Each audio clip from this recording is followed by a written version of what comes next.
Welcome to this webinar on XpoSim, LMKR's next generation training and evaluation simulator. I'm Nisar Ahmed, development lead for petrophysics and web apps at LMKR. So what is XpoSim? The typical flow of the exploration simulation involves 2D or 3D seismic acquisition, processing and interpretation, economic evaluation, logging, drilling, and completion. XpoSim offers invaluable insights for both professionals and students, exposing them to real-world scenarios supported by actual geological, geophysical, and petrophysical data. Petroleum companies will be able to simulate scenarios using current or historical data, while academic institutes can use this simulation as a practical tool to train geosciences students and enhance their theoretical knowledge in real business settings. Our target audience includes professionals and students looking to fast-track their training around the key phases and activities of the exploration life cycle. XpoSim can be used as an effective tool to understand theoretical concepts and provide its users with an opportunity to either learn the trade or sharpen their skills by using the simulation's virtual environment.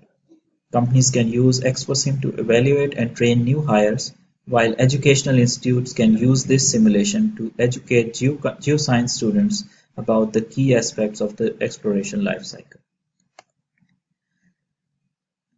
These are some of the operational and functional features of XpoSim. We have an integrated help and knowledge base. It is totally customizable. You can load industry standard data. We have a centralized web-based administration portal for access control and data loading. We support competitive play and evaluation. It's totally cross-platform product. You can use it on web browsers, desktops, as well as large tablets.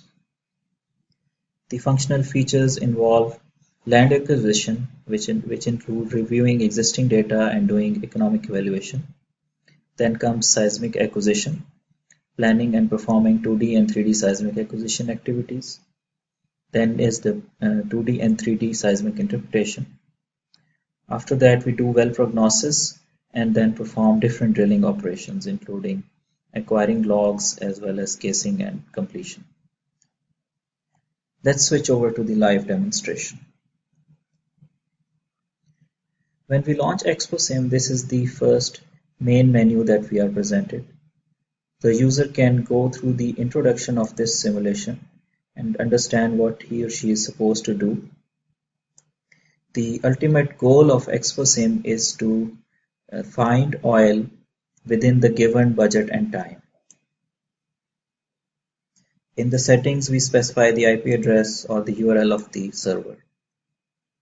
I'm going to log into the XpoSim simulator using my LMKR Active Directory credentials. If your organization does not have an Active Directory account, we can also provide specific credentials used for this XpoSim simulator.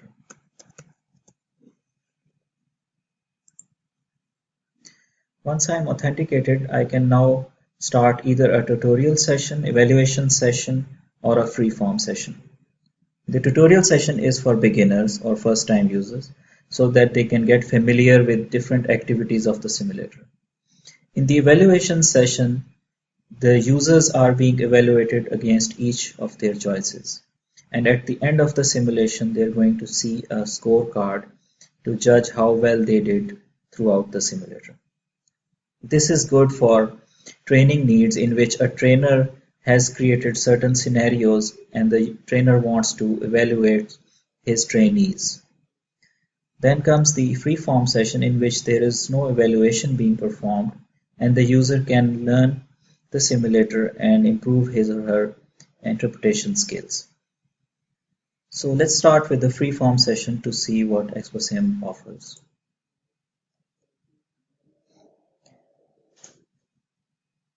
So once the data is loaded from the server, we can start playing this simulation.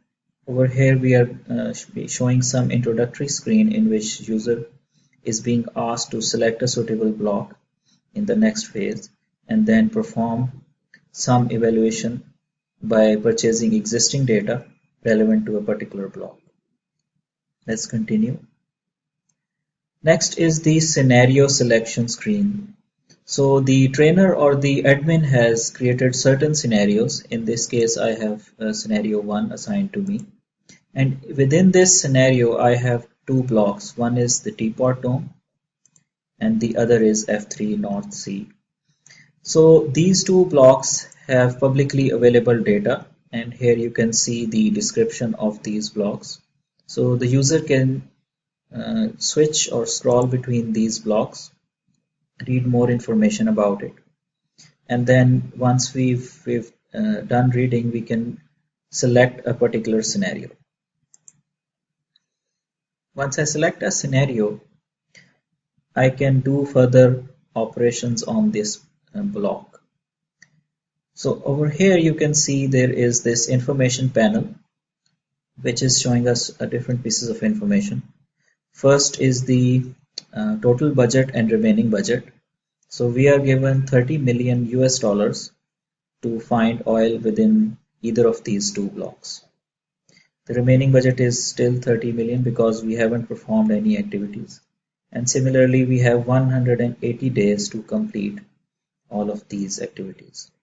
And these activities actually consist of completing all of these 10 objectives, starting from reviewing and purchasing data, then acquiring a seismic 2D survey, interpreting it, similarly doing the same for seismic 3D, generating a contour as well as a 3D surface, and finally doing economic evaluation, prognosis, and drilling. So far we haven't completed any of these objectives. And this next screen shows different notifications regarding different activities that we've done so far.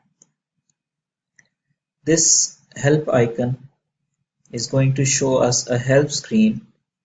If the user is stuck anywhere during the simulator, the user can click on this help button to try to understand what he or she is supposed to do at this particular stage.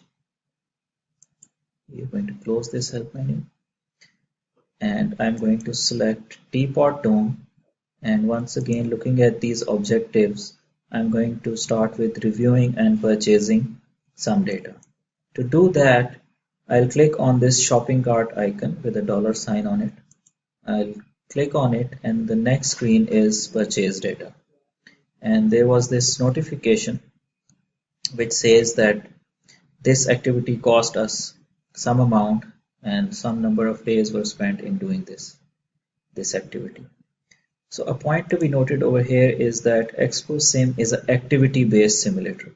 For every activity, some cost is deducted and some time is also deducted. So for in this example, we are doing the data review, so it took us about 5 days and $0.1 million.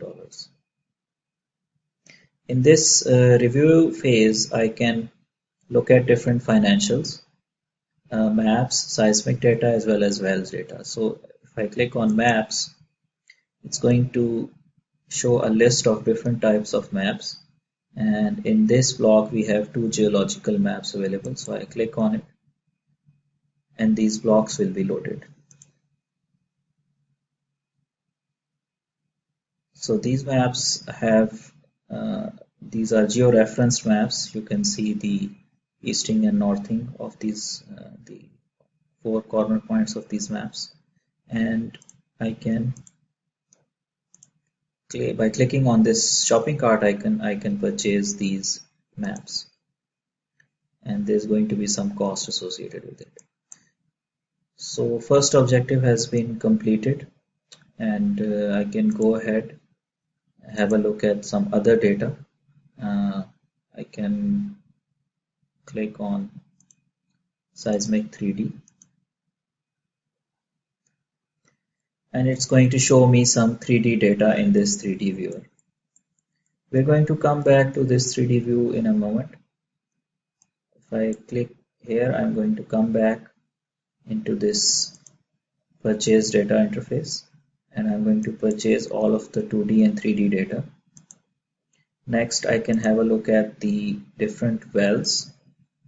I can click on well viewer, and this is showing us the data of this particular well. It's a production well and it has a depth of 1722 meters. I can scroll through the length of this well and see different values for well logs, lithology, casings, well tops. All of this information is being shown here. So in the real world, before actually going into a block, the companies actually review existing data if somebody else had explored the same area. So the companies want to know what data already exists for a particular area or block. So I'm going to purchase this well data as well. So now if I click here, the first objective has been completed. So next one is acquire a seismic 2D survey. I'm going to click on this button. This will take us into the terrain view for this block.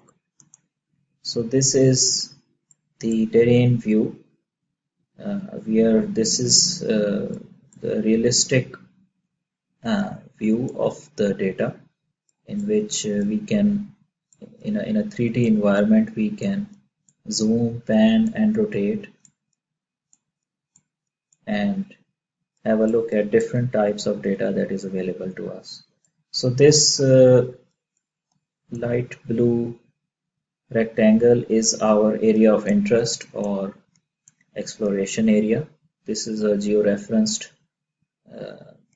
the area in which you can see easting and northing. Here you can see some 2D seismic lines. For example, if I click on this line, it says that I have a seismic survey 1. This was the length of the line and some interpretation is already performed on it. So these wells and this 2D and 3D seismic data is actually what I have just purchased in the data review phase that we just completed. If I had not purchased any of this data, I would not be able to see any of this in this particular terrain view. So by purchasing that data, I can now make better decisions and look at that data. So for example, if I click on this seismic 2D line and click view, I can see a seismic 2D viewer.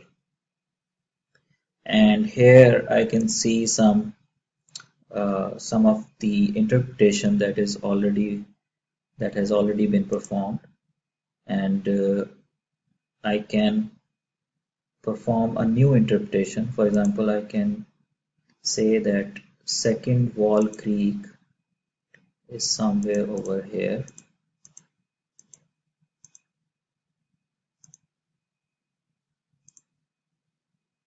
and I've just completed a seismic interpretation. You can see by going back into the objectives. So this was the interpretation that I did on an existing line. Let's acquire a new seismic 2D survey, which is one of our objectives. So I'm going to click on this VibroSize truck, this yellow icon on the right, and drag it onto my terrain. And now I can choose between seismic 2D and 3D. I click on the truck again, and I'm going to choose seismic 2D. Now the camera goes into the top view mode, so that it's easier for us to plan our survey. So I can decide to draw a seismic line over here using this pencil tool. I can click on plus and draw another line. All of these lines are going to be part of this new 2D survey 6. This is the length of the survey. I'm going to add another line.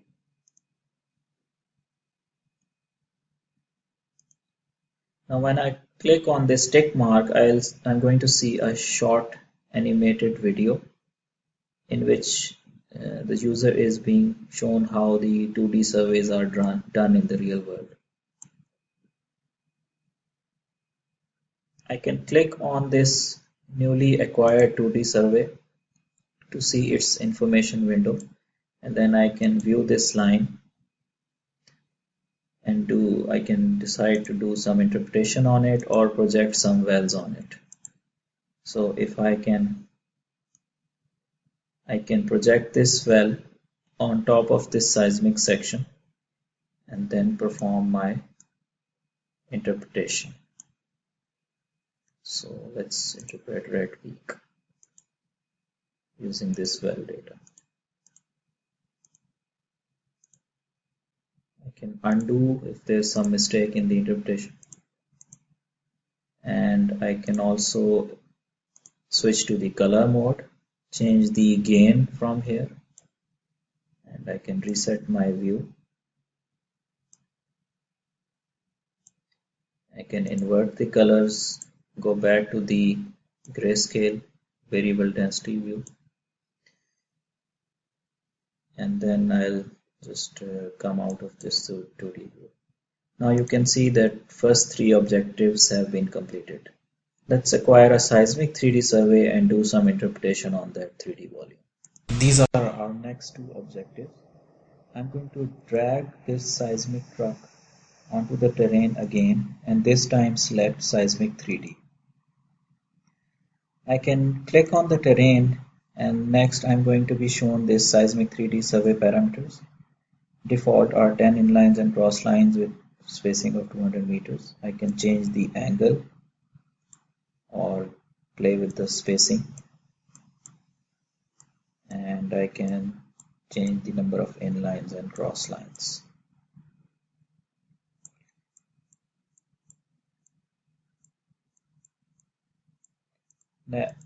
Next, I'm going to acquire this 3D survey over here. By clicking on this 3D survey, I can look at this data. It's going to take me to the underground view, and here I can have a look at this seismic 3D volume.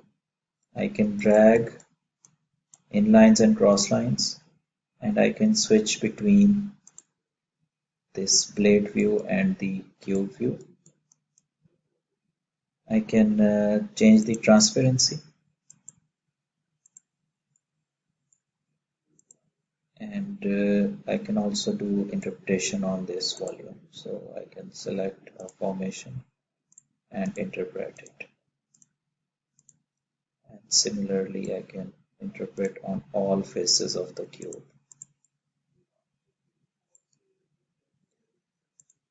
I can also interpret faults if I see some.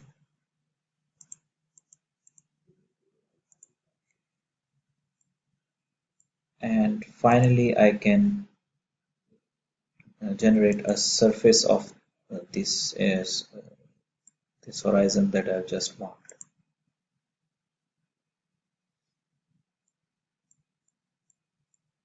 So this surface is being generated on the server by doing the gridding based on the parameters we have just provided. And once the gridding is complete, this surface is drawn. And this surface has used all the available points for Shannon, which it has found across all of these servers. So I can also quickly look at any of these inlines and cross lines in 2D view. So if I want to see this inline number 1, I can select inline and number 1 here and click on this icon, and it's going to show me the same inline in 2D view. Because we have more control in 2D view, we can change time per inch, trace per inch, and gain, and we can come back to the 3D view. So now if we have a look at these objectives, it says that we have completed quite a few of them, and we just have to generate a contour of an interpreted horizon. So to do that, there are multiple ways to do that. So one of the ways is to go to the top view by clicking on this icon. I come to the top view, and over here I can generate a contour of any horizon that I've already interpreted in the seismic 2D and 3D surveys. So if I click show, it's going to generate a contour of Second Wall Creek.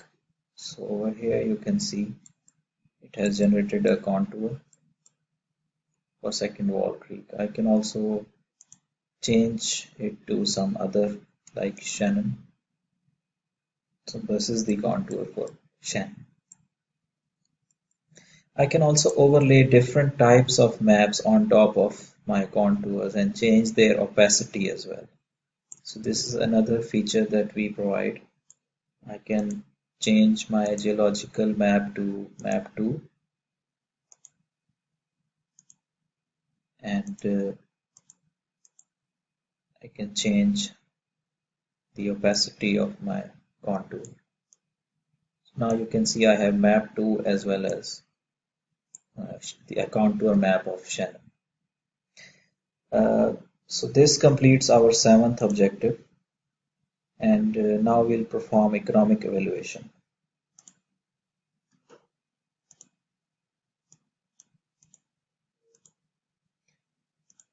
To perform economic evaluation, we'll use this icon over here. If you don't know what this icon means, you can click on help and it will tell you that this blue icon is for economic evaluation, this rig is for drilling, and this truck that we've just used, that was for seismic 2D and 3D acquisition. So next we'll do the economic evaluation. I'm going to draw an area of reservoir that I think is a rough idea of where my reservoir is, and it tells me that this is the square kilometers of this area of prospect, and I'm going to click OK, and now we've completed the next objective, and here we can change the parameters, so we can decide which one is going to be our reservoir formation. So I'm going to say red peak, and what is the average thickness or net pay, what is the recovery factor, how much percentage of oil we think we can recover, what is the current oil price. This is a very basic economic model in which we're judging the worth of a reservoir. So this is the area, this is the net pay, and using this we can calculate the volume and oil in place, and you're applying the recovery factor. This is this much million barrels is recoverable, and if we multiply that with the current price of oil, we get the total worth of oil in place, and comparing that with the budget of this project, we can judge whether it's feasible to go for this reservoir or not. We can also see project this data on 10 years using a decline curve model. So over here I am projecting that with 5% inflation and 10% royalties and then discount rate and monthly operation cost, this is going to be my financial projections over a 10-year period. So this uses a decline curve model in which peak production is reached somewhere in year 5 and 6, and then the production declines or the volume declines. And we can also see this, we can also change these parameters within the allowed range, and the data is going to update like a spreadsheet, and we can see this data in a graphical format as well. So this was a basic economic model that we have provided to judge the worth of an oil in place. Next, let's start with the drilling activities, and the first one is preparing a prognosis for a prospect well. So before we do that, let's have a look at some of these wells that are already there on the map. I click on this. This was a well that we purchased. I can see its datum, elevation, total depth, and location, easting and northing. I can have a look at its data, and I can also have a look at this other well. This one has a shallow depth of 906 meters. So now I'm going to place a new well By clicking on this rig icon, this has a different model, and I can place it where I think is where I'm going to find oil. The first step is going to be prognosis or planning for the well. So let's plan for this well. I'm going to go up to 600 meters, find this formation, this geological age, and this lithology. Let's say I'm going to find sandstone. Next, I'm going to continue drilling. I'm going to find the same formation, and I'm going to change my casing over here. And similarly, I can just plan my well that I'm going to find the next formation over here, and maybe this lithology, and I'm going to use the next casing, and so on. I can keep on going like this. So this is just a plan. I come back. This the second last objective is now complete. I can select this well and start drilling. Now let's the rightmost columns are the plan that we've just made, and over here we're going to do the drilling. You can see a short video, and then next I can acquire some wireline logs. These are the different logs available in this block. I've acquired these logs. I can have a look at their values, their minimum, maximum, and current value at this depth. And next I can do casing. So we have certain rules in place. For example, if we keep on drilling without casing, so in the real world your well is going to collapse. So over here we are seeing the actual lithology that is coming from the data of teapot dome that the admin has loaded on the server side, and on the right side we had the planned lithology and planned casing. So if I keep on drilling without doing casing, my well is going to collapse due to improper casing. Similarly, so once the well gets collapsed, I cannot perform any activity on it. I can just view whatever I did, and the status is collapsed. Now I'll have to start again. I'll pick another well, place it where I think I'll find reservoir. I'll have to do prognosis again. This time I'll just quickly do a rough prognosis and go back to the drilling. In the drilling phase, this time I'm going to do proper drilling. I can do check shot surveys. I can do casing. And then I'll keep on repeating this drilling, acquisition, and casing.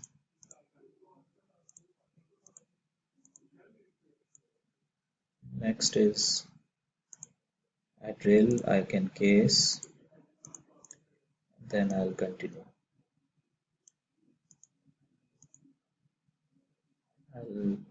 I'll acquire drill stamp test over here,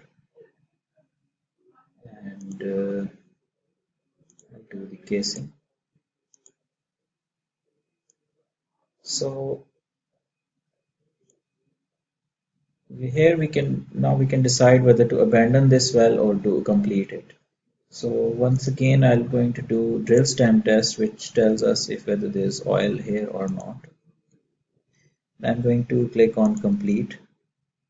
I'll show you want to perform completion at depth 1104, and it says well abandoned because reservoir was not found. And finally we are shown this dialog box which says all objectives have been completed. We can abandon this block or we can continue to drill some more wells in the hope of finding oil, or I can switch to a different block. So let me quickly switch to the different block.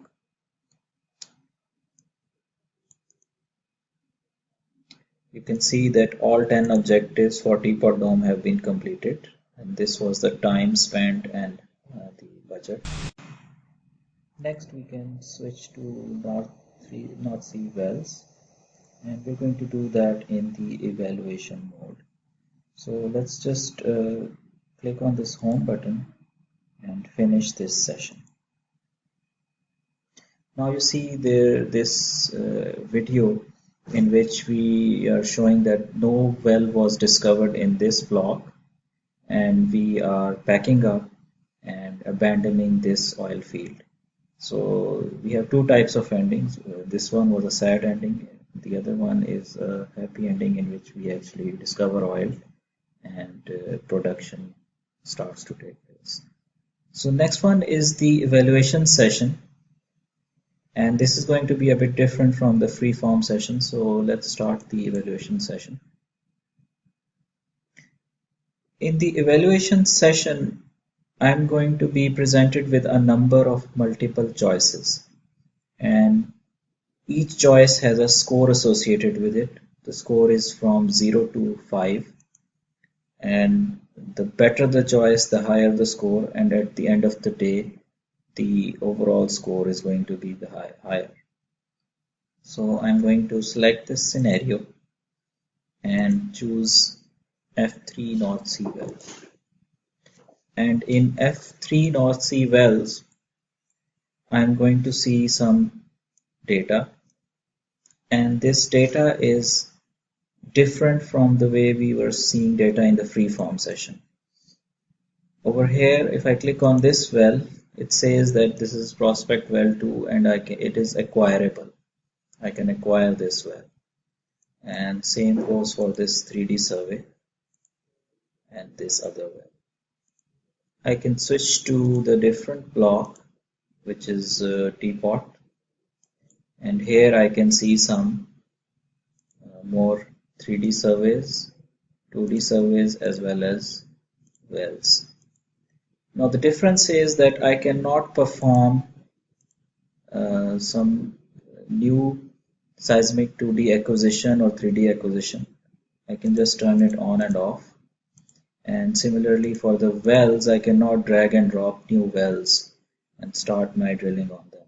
I just have these choices, whether to select this well or this well. Similarly, whether this 3D survey or this one. So the trainer has presented the user with a scenario in which we have to choose between different options, and the good choice is going to have a higher score. In a moment, we're going to see how the admin does that, how the admin prepares these scenarios. But right now, we have to choose one of these. So let's select this survey. I'm going to acquire it. Some time and cost is going to be deducted as usual. And I'm going to acquire this well. So some objectives have been completed, and I can do economic evaluation as before. I can project my financials, and similarly I can do interpretation on this seismic 3D. So when I come to this interpretation phase, again the difference is I cannot do my own interpretation. I am presented with these three choices: Sussex A, Sussex B, Sussex C. So one of these is going to have is the correct interpretation, and it's going to have the highest score. So I'm going to select one of these, and one of these faults. Similarly, one of these interpretations. So the user in the evaluation mode is simply selecting from multiple choices.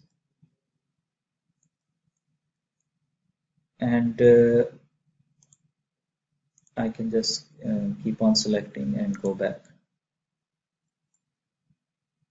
So I've completed the interpretation phase. And similarly, I'm going to do some drilling and prognosis. So I'm done prognosis on this well, I can drill.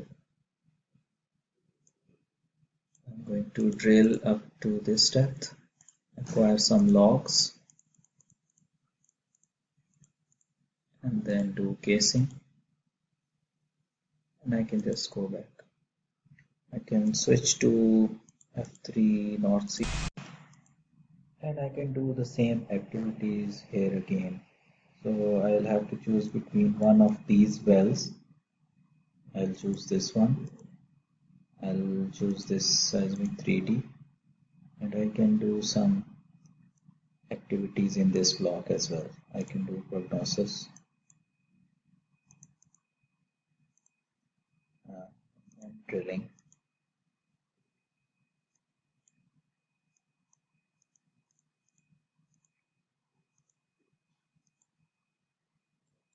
So let's just instead of completing all objectives, let's just see what happens if I finish session here at this point. So again, since we did not find oil, we're going to see this video. I can skip this video, and here you can see a scorecard that is being presented. So in the North Sea wells, I got a 0 score because I did not do much in that block. But in the teapot dome, I got some score in acquisition, interpretation, and drilling. And this is the average scores for each of these 5 different phases. And this is the total score for each block, and then there's the average towards the bottom right. So you can see that in the evaluation mode, the user is being evaluated for each of the activities that he or she is doing. And this includes data review, economic evaluation, seismic acquisition, interpretation, and drilling. And then a final score of out of 100 is calculated. So this is the main difference between evaluation and freeform mode. And next we are going to see the admin module where you can load your own data and prepare different training scenarios. So let's just log out from XpoSim and switch over to the web browser. And here I have logged in to the XpoSim admin. And this is a module where you can manage different users, blocks, create and manage different scenarios, assign permissions to users, see the scorecards of all the sessions, and then manage some global data. So let's just quickly go through all of these activities. We have this is the main dashboard on homepage, and we can also access these areas from this top menu. Now I'm going to start with users. When I click on users, I have to log in to see all the data. So this is going to take me to the users screen, and I have different users over here. I can create new users. Similarly, I have different blocks, the North Sea wells, the teapot dome, and teapot dome advanced. And we're going to go have a look at this data within the block in a moment. But let's just finish all these other areas. So then we have scenarios. We have this scenario 1, allotted time and budget, and we have some blocks assigned to this scenario. So when we were playing the simulation, we were seeing only these 2 blocks because this one was not assigned to this scenario. And next, if we go to home screen, the next is permissions. So you can assign permissions to different users. So different users have permissions, and we can also give permissions to scenarios. So this scenario, these users have permission on this scenario, so we can assign permissions both ways. Next is the scorecards. This is the scorecard of all the users who have played the evaluation session. So this one was, this is here where you can see the list, and we can sort on total score and see who did the best.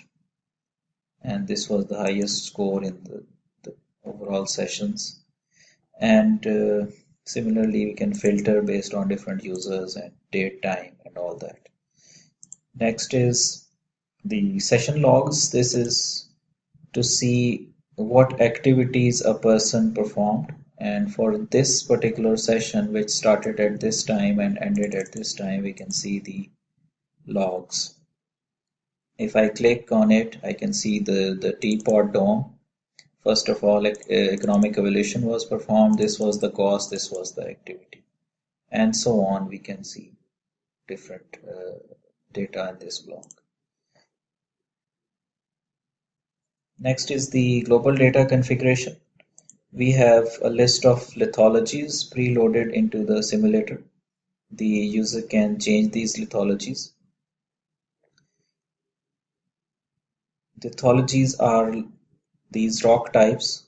We have a thumbnail image, name of the lithology, and you can add more or change these if you want to change their name or image.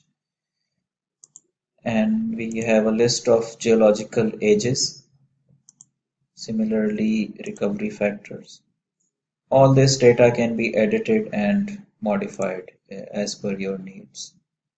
We have some default casing, DST results, and financials. Let's go into the blocks and explore this teapot dome block.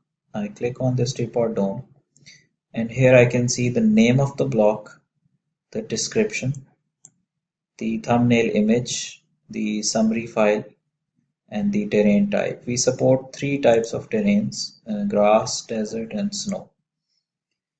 And here is the grid info. So this area that you see was actually the area that you were seeing in the terrain view, marked with a light blue boundary. And this area corresponds to a 3D seismic volume that had been loaded into this block. So this is the information of that 3D seismic volume, and this is the grid info. The easting, northing locations of all these corner points.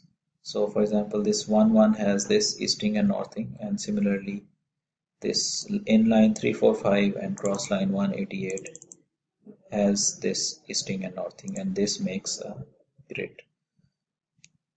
Next is a list of formations. These are the formations available in this block. We can load, add new, or delete, and we can assign different values. For example, if I click on edit this channel, I can change its age, lithology, average porosity, water saturation, salinity, and different factors. And we can also specify whether this is a reservoir formation or not. And if it is, and then we can specify how much oil is recoverable. So this is the list of formations in the correct stratigraphic order. Next is financials. We provide default financial values for each activity. For example, how much cost would be occurred if we do a seismic acquisition 2D. So this much would be the cost, 10,000 USD per day, and then time would be 10,000 meters per day. So this tells us that in 1 day we can acquire 10,000 or 10 kilometers of seismic, and this would be the cost per day. And similarly, we can change the cost and time values for all activities. Then in the purchase data phase, we can again specify different costs for different types of data. So we have this configurable financial engine because in some terrains or in some blocks, depending upon the complexity of the terrain or area, the cost of performing different activities would vary. So this is why the admin can change this cost. Over here we can load different images of maps. So we have two geo-referenced maps loaded into this teapot dome block. You can add new. Then we have wells, and these are the well headers. So this is a production well, and we have some dry wells and total depth, their surface location, datum elevation, elevation type. And then within this well, we have different types of data. Well headers, well curves. So these curves are actually the LAS files, standard LAS files, which can be loaded. And then we have time depth tables to convert from time to depth domain. Then we have picks or well tops against all the formations. Then we have the casings and DST. So the admin can actually change all of these values, provide DST values for any of the formations. If no value is provided, then the default would be used. Over here you can see the different seismic 2D and 3D lines. And we can use the 3D editor to create and interpret new surveys. Over here we can delete, but over in that 3D editor we can create new ones. And this is the scoring engine. When I click on scoring, it is going to load all the scores that have been assigned for the evaluation mode. So we can assign scores to these entities. We have maps over here, and so this map has a low score and this one has a higher. Then we have wells.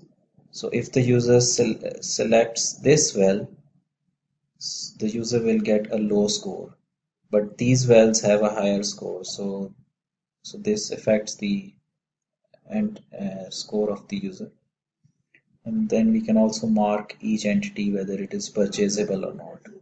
So if it's purchasable, then this will appear in the purchase data review phase, and if it's not purchasable, then this would be an acquirable well within the terrain view. Next, we can also score the interpretations. So we have this survey. So within this, between the surveys, survey 2 has a lower score, 2 and 4 have a lower score, and 1 and 3 have a higher score. And within this survey, we have different interpretations on different seismic lines. So this channel A has a higher score, and Wall Creek B has a higher score, and the rest were just wrong or dummy interpretations. So this way we can change the score of different activities. And ASCII loader is a very powerful feature of the admin. Over here we can use the sample, we can use standard ASCII files in text format or CSV format. For example, if I want to load well headers, I can have a look at its sample CSV file.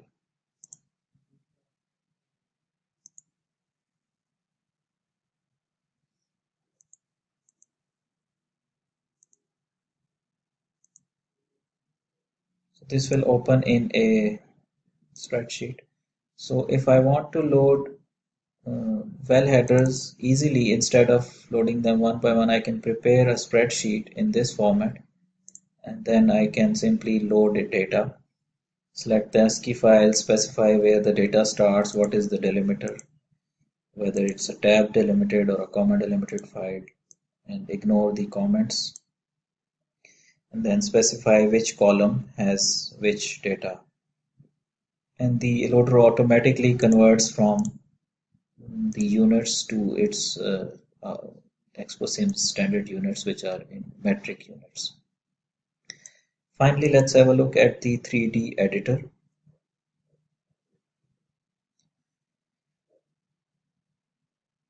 The 3D editor is a browser plugin which requires a Unity web player, and once the player is loaded, the admin can use this 3D editor to create new seismic 2D or 3D surveys, and also change the scores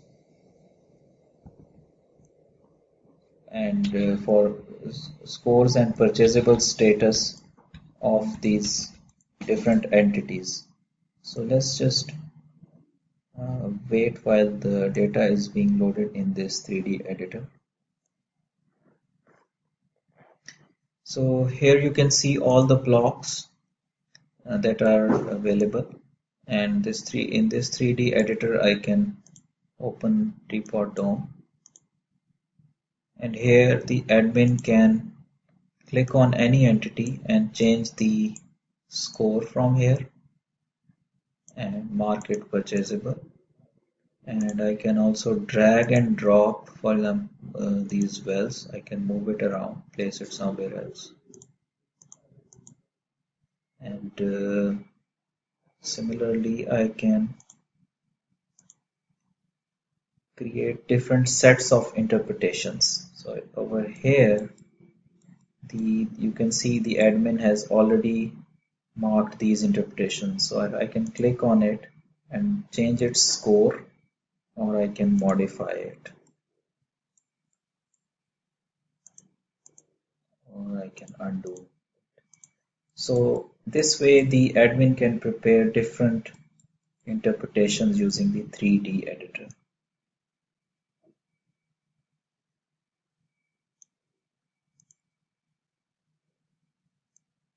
So this is the overview of the XpoSim admin, and we can use this XpoSim admin to prepare our dataset. You can use proprietary datasets within your company, or you can use publicly available data that is available for scientific or academic research. And this is the end of our webinar for XpoSim. And to summarize what we did today, we went through the overview of tutorial sessions, which included evaluation mode as well as the freeform mode. And then we performed different activities and saw what was the difference between evaluation mode and the freeform mode. In the evaluation mode, the admin had created certain scenarios, and the admin has provided you with multiple choices, and each choice has a corresponding score. Whereas in the freeform mode, you can do all kinds of activities freely without the fear of getting a bad score or a good score. So freeform mode is for practicing and learning about the domain, and evaluation mode is about performing activities and judging and comparing with your peers how well you are doing compared to them. And there's one last thing I wanted to mention is this knowledge base. So XpoSim comes with a built-in knowledge base, and this is a context-sensitive knowledge base. So within the simulation, at any point, we can click on the links at the bottom panel. I can quickly show you again by loading XpoSim, logging in into the simulation.